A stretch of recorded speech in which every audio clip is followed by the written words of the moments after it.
நீதிபதி அவர்களே, குற்றம் சாட்டப்பட்டவர் நீர்.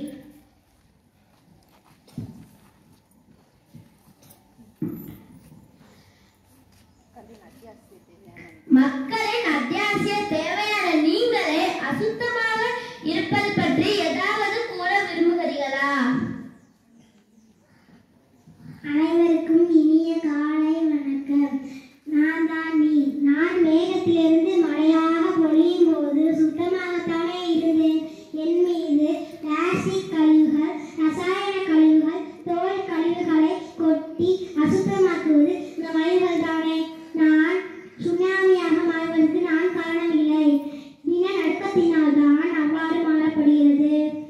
அதனால் இந்த வழக்கில் நிலத்தையும் விசாரிக்குமாறு நான் தாழ்மையுடன் கேட்டுக்கொள்கிறேன்.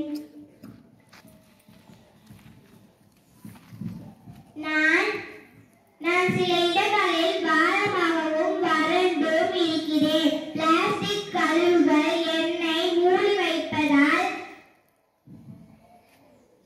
தண்ணீரை உள்வாங்க முடியாமல் தவிக்கிறேன். அதனால் நெருப்பு குழம்புகள் வெளிவருகின்றன.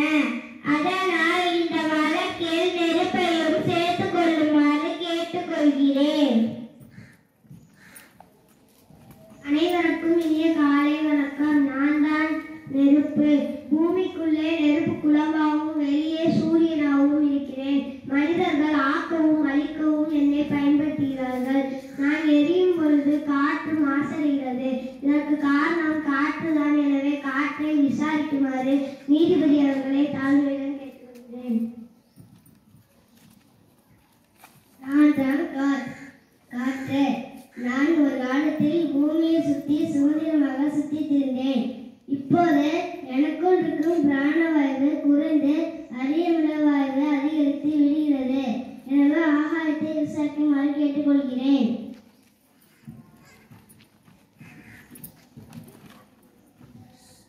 அனைவருக்கும் இந்திய காலை